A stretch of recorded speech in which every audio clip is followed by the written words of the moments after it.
하나님 말씀 잠언서 28장입니다.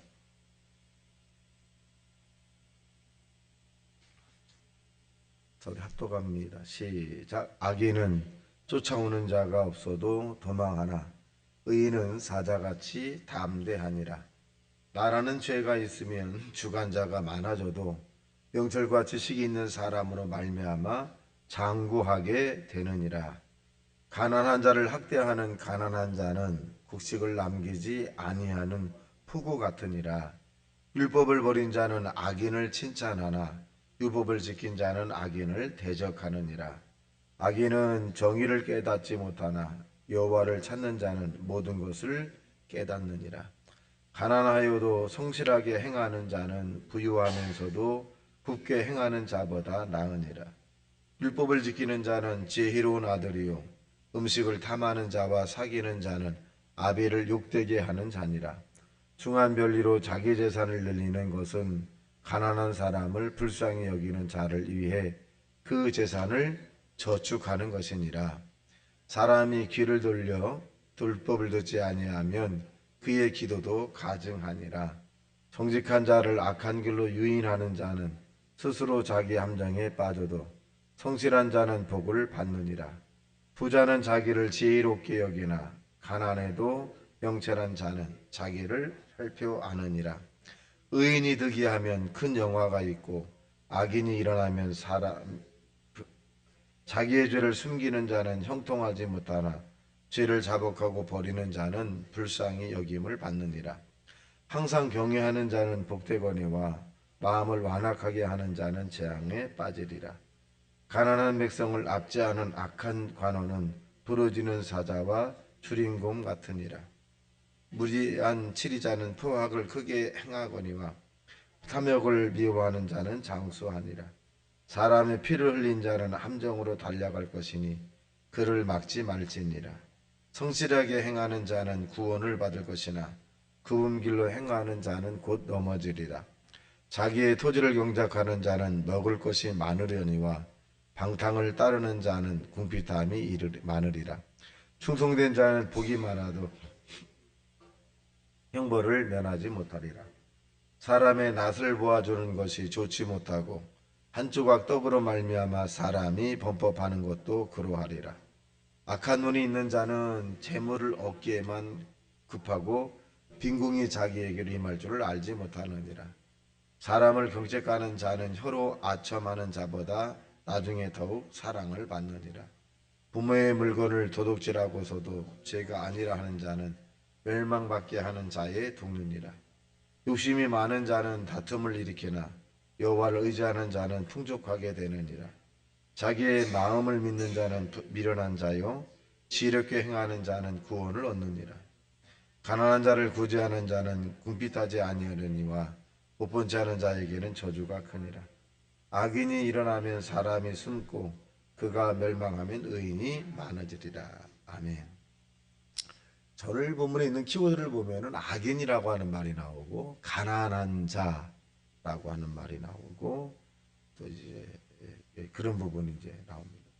악인이라고 하는 것은 즉 넓은 의미에서는 하나님을 믿지 않은 자고 좁은 의미에서는 또 이 선한 마음을 갖지 않은 자를 얘기합니다. 즉 양심이죠. 성경에 보면 선한 양심, 착한 양심, 화인 맞은 양심 그렇게 얘기합니다. 그래서 신앙인들 가운데 하나님이 보고 계시니까 뭐 믿음 이런 부분을 많이 합니다만은 예수 믿지 않은 이방인들은 네 양심이 알지 않느냐 뭐 이렇게 얘기합니다. 그러니까 기본 사람으로서의 도리에 대한 부분이 자기에게 누구에게 다 있어요. 윤리와 도덕적인 부분을 배우지 않아도 자기에게는 기본이라는 게 있습니다. 그래서 양심이라고 하는 부분을 많이 나타나게 되고 바울이 디모데에게도 너의 깨끗한 양심 이렇게 표현해주고 있어요. 깨끗한. 그러니까 디모데라고 하는 사람은 아마도 이 어머니나 또 아버지, 할머니나 이런 분들에게 이제 율법적인 교육을 받아서 또 하나님에 대해서 알았고 그래서 이제 아마 깨끗한 양심에 대한 부분을 이제 바울이 인정해 준 것을 알 수 있습니다. 그래서 저도 가끔가다 이제 퀴티 콰이어 템을 하게 되면 이런 생각을 하게 됩니다. 내가 사람과 사람 사이에 양심적으로 정말 내가 살고 있는가. 그리고 양심이 하나님 편에 비춰볼 때 내가 하나님에 대해서 양심이 있는가. 염치 없는 그런 모습의 삶을 지금 하나님 앞에서 내가 살고 있지는 않는가. 이렇게 또 튜치를 해보기도 합니다. 젊었을 때 또 목회를 처음 나갔을 때 이 초심이 지금 가리워지진 않았는가. 한 영혼 한 영혼 최선을 다해서 천국으로 인도해주고 그 영혼이 살을 찌게 되고 그 가정이 영혼이 잘된 같이 범사가 잘되고 강건한 축복을 받게 되고 병든 자나 또 억울하고 억눌림을 당한 자의 그런 부분에 약간의 도움이 되는 그런 목회를 지금 하고 있는가. 또 가난하고 소외되고 병든 자를 위해서 내가 정말 최선을 다해서 신방을 하고 정말 진심으로 그들을 사랑하고 위로하는가. 내가 내 자신을 위해서 취하진 않는가.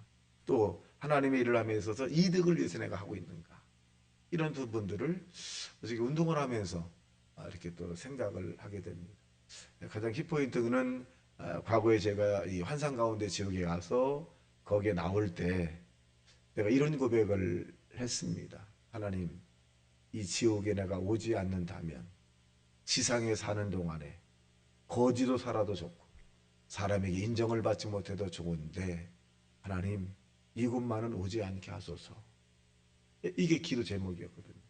그 당시에는 명예도 뭐 소유도 아니면 좋은 옷도 좋은 음식도 이걸 바라는 것이 아니라 여기만 오지 않게 해주신다면 이 세상 사는 동안에 내가 어떤 모습으로 살아가도 좋습니다. 그게 내 신앙적 고백에 주님에게 고백했던 거예요. 그때의 마음과 지금의 마음은 변하지 않았나. 이렇게 생각을 해봅니다. 그래서 오늘 본문에 보면 악인은 쫓아오는 자가 없어도 도망하나 의인은 사자같이 담대하다. 악인에게 나름대로 양심이 있겠죠. 그래서 죄를 지면 이 경찰관만 봐도 이제 자꾸 움찔움찔하게 되는 이 모습들. 그래서 이 악인이라고 하는 것은 우리가 예수도 이름으로 의인이 되었습니다만은 스스로 저와 여러분이 정말 이 자기가 하나님 말씀을 비춰볼 때 하나님의 받은 은혜를 내가 주님 살려만 주면 이 문제만 해결해 주신다면 나에게 어떤 기회를 주신다면 내가 정말 생명을 바쳐서 죽도록 충성하겠습니다 라고 했던 신앙적 고백은 지금도 유효한가? 유효한가? 근데 악인은 그렇지 않죠. 그래서 우리는 이런 의인의 그런 모습으로 저와 여러분이 초질관적으로 계속적으로 지키며 살아가는 하나님의 사람이 되시기를 주님의 이름으로 축원합니다. 두 번째는 뭐냐면 가난한 자라 그랬어요. 3절 시작. 가난한 자는 곡식을 남기지 아니하는 포구 같으니라. 그러면서 또 6절 시작. 가난하여도 성실하게 행하는 자는 부유하면서도 굳게 행하는 자보다 나으니라. 가난이 좋다는 건 아니에요. 성경은 가난이 좋은 것은 아닙니다. 왜? 에덴 동산은 부유한 곳이에요. 부족함이 없어요. 넉넉한 곳입니다. 에덴이라고 하는 그 의미의 뜻은 기쁨이라고 하는 것이에요. 기쁨. 그러니까 이 땅에서도 저와 여러분이 기쁨으로 살아가야 돼요. 가난하게 사는 것이 좋은 건 아닙니다. 근데 이 가난이라고 하는 것은 정의가 내가 부족하고 불편하다면 가난한 사람이에요. 근데 내가 어떻게 살아도 내가 하는 일에 나는 불편하거나 부족함이 없다라고 믿고 살면 그는 부자입니다. 근데 우리가 주변에서의 주관적인 판단이죠. 주관적인, 저 사람 가난한 것 같아. 네, 가난한 것 같아. 자기 판단이죠. 그래서 이 가난이라고 하는 것을 주변에 볼 때, 저 사람 성실하지 않은 것 같아. 뭐 이렇게 평가할 수 있겠죠. 근데 가난 스스로가 내가 부족하다 할지라도 좀 불편하다 할지라도 성실하게 행하는 자가 하나님이 원하는 자. 그런데 성경은 철저하게 게으른 자에 대해서는 책망을 가고 있습니다. 게으른 자요. 사람에게 가서 이 보고 배우라는 것이 아니라 개미에게 가서 보고 배우라. 개미. 그 미물. 그러니까 이 게으른 자에 대한 부분은 철저하게 하나님이 싫어하세요. 사실 신앙생활이라고 하는 것은 뭐냐면 주님을 만나면 부지런해야 되는 거죠. 시간을 아끼는 거예요. 세월을 아끼는 거예요. 부지런하게 돼 있어요. 근데 하나님을 만나지 않으면 게으르게 되죠. 오늘 나오면 내일, 내일 되면 모레 계속 게으르게 되죠. 그럼 어떻게 해요? 가난이 군사같이 오고 곰핏이 또 오게 되고 그렇습니다. 그래서 여기서는 가난이 좋다는 것이 아니라 가난하면서도 성실하게 행하게 되면 그 결론이 뭐냐? 하나님이 합력하여 더 좋게 만들어준다는 거죠. 또 보겠습니다. 자, 10절 시작. 정직한 자를 악한 길로 유인하는 자는 스스로 자기 함정에 빠져도 성실한 자는 복을 받느니라. 성실이라고 하는 말, 자기 맡겨진 일이죠. 최선을 다하는 것. 무엇이든지 자기 맡겨진 일에 작으면 작은 대로 크면 큰 대로 자기 맡겨진 일에 최선을 다해야 돼요. 그래서 성경은 작은 일에 충성된 자는 큰 일도 맡기고 이 작은 일에 충성하지 못한 자는 큰 일도 맡길 수 없다 하는 것입니다.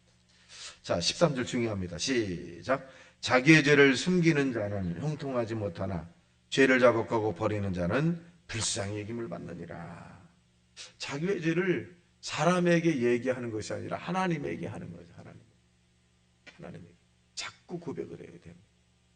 자꾸. 근데 사람은 어떤 마음이 있냐면 죄를 가리려는 마음이 있죠. 나만 그래? 당신은 안 그래? 아유, 똑똑하네. 뭐 이런 식으로 해서 상대에 대한 부분에 대한 부분을 질책을 하거나 견책이나 면책하게 되면 자꾸 부정해야 돼. 그러면 큰 사람이 안 되는 거죠. 큰 사람. 깨닫지 못했는데요. 아이고, 좋은 아이디어네. 그렇게 한번 해보겠습니다. 기회를 주십시오. 다시 한번 하겠습니다. 이런 일을 하게 된 것을 영광입니다. 이렇게 하니까 참 더 좋은 것 같으네요. 그 당신의 아이디어가 참 좋습니다. 같이 힘이 더 나네요. 이런 부분들, 그러니까 튕겨나가지 말아야 돼. 그래서 큰 바다는 모든 것을 수용하잖아요. 그래서 걸러내죠. 큰 사람은 걸러냅니다. 근데 작은 사람은 걸러낼 만한 여유가 없어요. 다 찾거든요. 그러니까 다른 사람의 의견이라든가 고견이라든가 면책이라든가 견책 이런 부분들을 받아들이려고 하잖아요. 그러면 성장은 없다는 것입니다. 그래서 여기 봐도 저와 여러분이 스스로 우리가 자복하라. 그러면 어떻게 된다? 형통하게 된다는 거예요. 자기의 죄를 자복하면 형통하게. 이 형통이 뭡니까? 하나님 관계가 잘 되고 사람과의 관계가 잘 되고 물질과의 관계가 잘 되고 또 이 건강의 이런 부분도 하나님이 회복시켜주고. 죄예요. 죄. 그래서 우리가 죄라고 하는 것을 우리가 짓지 않을 수는 없겠습니다만은 이 죄를 우리가 알았다면 철저하게 회개하는 게 중요합니다. 그래서 만일 우리가 우리 죄를 자백하면 저는 미쁘시고로사 우리의 죄를 사하여 주시고 깨끗게 하실 것이다. 그러니까 죄를 고백하는 게 중요합니다. 새벽에 나와서 그러면 건강하시고 하나님 관계 회복되고 물권, 영권, 인권을 받게 되고 또 그러한 자의 믿음의 기도가 응답이 빠르죠. 죄를 가득 품고 난 다음에 기도하면 응답이 더 되게 됩니다. 자, 또 보겠습니다. 18절 시작. 성실하게 행하는 자는 구원을 받을 것이나 굽은 길로 행하는 자는 곧 넘어지라. 굽은 길은 이게 삐뚤어진 길이에요. 삐뚤어진. 그래서 성실이라고 하는 자기 맡겨진 일을 다하는 자는 구원을 받는다. 건전함을 받는다는 거죠. 이 구원이라는 말이 건전함을 받는다. 성실하니까. 여러분 성실하게 살아봐요. 모든 사람이 다 어려움을 당할 때 다 건져주려고 그래. 붙잡아 주려고 그러고 이끌어 주려고 그래. 그런데 굽은 길로 그 삶 자체가 삐뚤빼뚤 해가지고 사람을 상처 주고 또 이리 가서 삐뚤빼뚤 하게 되면 뭐라 그래 사람들이. 아이고 그래 너나 잘해봐라. 이렇게 이제 사람들이 도와주지 않을 뿐 아니라 또 그가 쓰러지게 됩니다.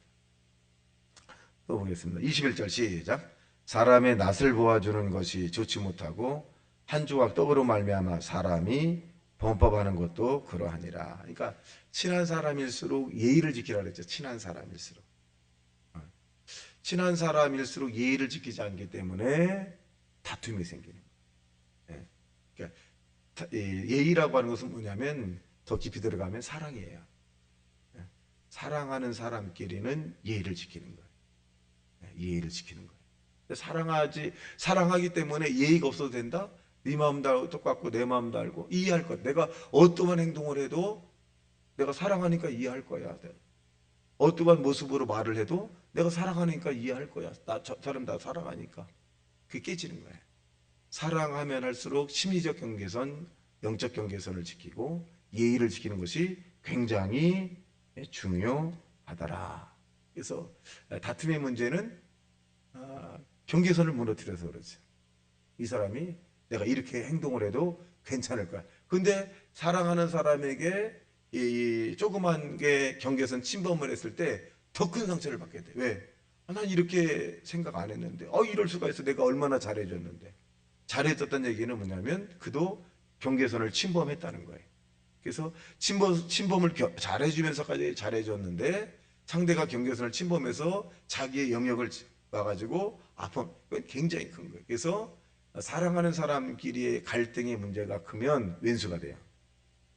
그래서 오래 가려면 오래 이 땅에서 오래오래 이 관계가 좋게 되려면 예의를 잘 지켜야 합니다. 상대가 싫어하는 것을 하지 않고 상대가 좋아하는 일을 하고 또 상대가 원하는 말을 또 대화를 해주고 또 상대가 힘들 때 위로해주고 이렇게 이 예의라고 하는 것을 이렇게 잘 지키면 오래 이 땅에서 살 수 있습니다. 그래서 올해 이 부부들이 100세 이렇게 사시는 분들의 부부들의 공통적인 그런 부분이 뭐냐? 예의예요. 사랑입니다. 무례하게 행하지 않는다는 거죠. 아내에 대해서 무례하게 남편에 대해서 무례하게 요구하거나 그렇게 하지 않습니다. 이렇게 그런 부분으로 살아가더라. 그래서 이 낯을 보아주는 것은 뭐냐면 자기 아는 사람이라고 해서 그냥 뭐 경계선을 막 넘어가. 나중에는 존경심이 없어요. 나중에는 그 낯을 받은 사람에 의해서 평가가 좋질 않아요. 저 사람은 나한테도 이렇게 했지 다른 사람에게도 그렇게 할 사람이야. 이렇게 되거든요. 나에게만 특별히 해줬다고 생각하지 않고 다른 사람에게 그렇게 해줄 거야. 똑같아. 아주 특별하게 잘해줬는데도 그렇게 받아들이지 않습니다. 그래서 이것이 또 나중에 어떻게 되냐? 상처가 되죠. 그래서 사람은 고루 똑같이 평등하게 대주는 것이 좋고 약간의 뭐 마음의 쏠림은 있겠습니다만은 그래도 될 수 있으면 고르게 해주는 것이 좋다는 것입니다. 자, 오겠습니다. 26절 시작. 자기의 마음을 믿는 자는 미련한 자요 지혜롭게 행하는 자는 구원을 얻느니라. 똑같은 말이에요. 마음을 믿는 자는 얘기는 상대의 것을 받아들이지 않는다는 거예요. 자기 확신하기 때문에. 그래서 우리가 독특하다는 거죠. 아주 고집이 세다. 개성이 뚜렷하다. 뭐 이런 말로 표현할 수 있죠. 그래서 자기의 마음을 신뢰를 하긴 하지만 상대가 나에게 말해주는 것도 받아들여라. 그리고 거기에서 걸러라. 좋은 것은 진행하고 좋지 않으면 아이고 내가 생각하는 것보다는 그렇지가 않네. 우리 또 걸르면 되거든요. 자, 마지막 보겠습니다. 27절 시작. 가난한 자를 구제하는 자는 궁핍하지 않으리니와 못 본 채 하는 자에게 저주가 있으리라. 그래서 우리에게 주어진 가난한 자를 위해서 무리하게 우리가 가난한 자를 도우라는 것이 아니라 영적으로 우리가 가난한 자를 위해 기도해주고 물질적으로 가난한 자에게 내게 있는 것이라면 내게 능력껏 왼손에 가서 오른손 모르게 도와주는 저와 여러분 되시기를 주님의 이름으로 축원합니다. 다시 말씀 생각하며 통성 기도합니다. 주여 주여 주여